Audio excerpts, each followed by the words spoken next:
विरुद्ध आहार हा आयुर्वेदातील अत्यंत महत्त्वाचा विषय आहे. याचा अर्थ जे पदार्थ एकत्र घेतल्यावर शरीरावर वाईट परिणाम होतात. म्हणजेच दोन चांगले पदार्थ जर चुकीच्या पद्धतीने जर आपण एकत्र खाल्ले तर ते शरीरासाठी विषासारखं काम करतं. तेव्हा आहार घेतानाही काही गोष्टींची काळजी घेणं खूप गरजेचं आहे, जेणेकरून त्याचे वाईट परिणाम आपल्या शरीरावरती होणार नाहीत. विरुद्ध आहार म्हणजे तरी काय? तर विरुद्ध आहार म्हणजे अन्न एकत्र घेतल्यावर त्याचे गुणधर्म एकमेकांना विरोधी ठरतात आणि पचन, रक्त, पेशी, त्वचा म्हणजेच संपूर्ण शरीरावर अपाय करतात.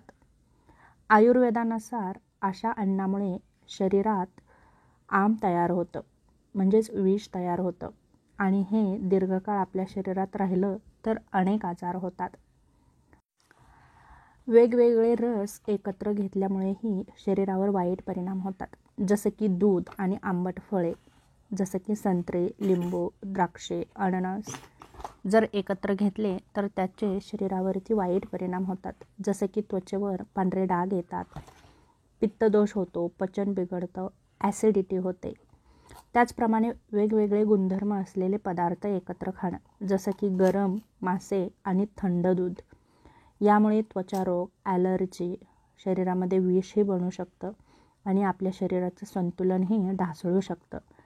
त्याचप्रमाणे एखादा पदार्थ दुसऱ्या पदार्थाच्या क्रियेला अडथळा निर्माण करतो. जसं की तूप आणि मध समान प्रमाणात मिसळणं आणि ते खाणं, यामुळे हे मिश्रण आपल्या शरीरामध्ये विषासारखं काम करतं. शरीरात टॉक्सिन्स तयार होतात आणि त्याचा परिणाम लिव्हरवर येतो.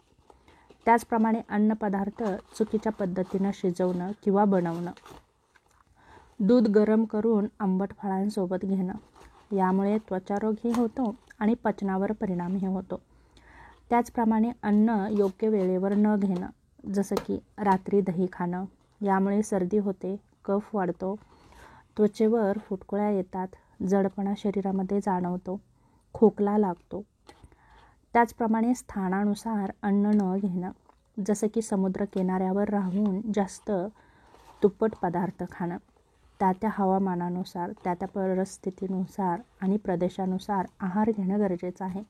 त्याचा परिणाम म्हणजे त्वचेचे आजार होतात, थकवा वाढतो, पित्त वाढतं. त्याचप्रमाणे एखादा पदार्थ जास्त प्रमाणात घेणं, जसं की आंबट दही रोज जास्त प्रमाणात खाणं, यामुळे अपचन होतं आणि याचा यकृतावरतीही परिणाम होतो. त्याचप्रमाणे दोन पदार्थाचे अपायकारक असं मिश्रण, जसं की दूध मासे, दूध आंबे, दही कांदा यासारखे पदार्थ जर एकत्र खाल्ले तर त्याचा नक्कीच पचन संस्थेवरती वाईट परिणामही होतो आणि आपल्या शरीरामध्ये थकवा जाणवतो. काही वेळेस शरीरामध्ये विषही बनू शकतं. त्यामुळे तूप, मध, दूध, लिंबू, टोमॅटो, संत्रे यासारखे पदार्थ एकत्र घेऊ नका. त्यामुळे त्वचारोग होतो, ॲलर्जी होते, पचन बिघडतं. त्याचप्रमाणे दोन्ही पदार्थाचे गुण सारखे असूनही शरीरात विपरीत असे परिणामही होतात. जसं की जड पदार्थानंतर लगेच जड पदार्थ खाणं, जसं की पनीरच्या भाजीनंतर लगेच गोड आईस्क्रीम खाणं, यामुळे आपली पचनशक्ती मंदावते आणि लठ्ठपणाही वाढतो. त्यामुळे यासारखे पदार्थ एका वेळेस घेणं शक्यतो टाळावं. त्याप्रमाणे विरुद्ध आहाराचे आपल्या शरीरावरही वाईट परिणाम होतात. पहिलं महत्त्वाचं म्हणजे त्याचा पचन संस्थेवरती परिणाम होतो. दुसरं महत्त्वाचं म्हणजे शरीरामध्ये विष तयार होऊ शकतं.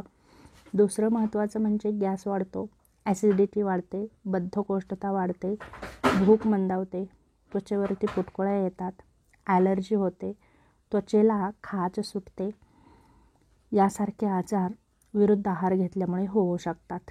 आयुर्वेदात काही उपाय सांगितलेले आहेत, जसं की नेहमी अन्न सेवन करताना अन्न संयोजनाचे भान ठेवा, म्हणजे मर्यादित जेवण करा.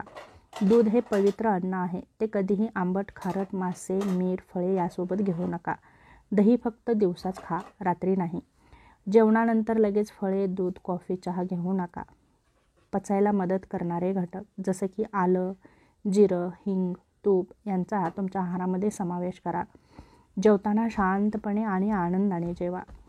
आपला मानसिकता आणि आपल्या आहारावरती आणि आपल्या शरीरावरतीही परिणाम करतो. त्यामुळे नेहमी आनंदी राहण्याचा नक्की प्रयत्न करा. विरुद्ध आहार म्हणजे फक्त चुकीचं अन्न नव्हे, तर चुकीचा अन्नसंयोग, वेळ, प्रमाण आणि असणारी आपली मनस्थिती हे सर्व मिळून तयार होतं ते आपली अपायकारक अशी जीवनशैली. त्यामुळे आपली जीवनशैली जर योग्य ठेवायची असेल, संतुलित ठेवायची असेल तर अन्न, पाणी, फळे याचा योग्य तो समतोल साधून योग्य त्या वेळी अन्न घेणं गरजेचं आहे, जेणेकरून त्याचा आपल्या शरीरावरती वाईट परिणाम होणार. जर आपण आहाराच्या बाबतीत निष्काळजीपणा जर केला तर काही वेळेस आपल्याला आपला जीवही गमवावा लागू शकतो.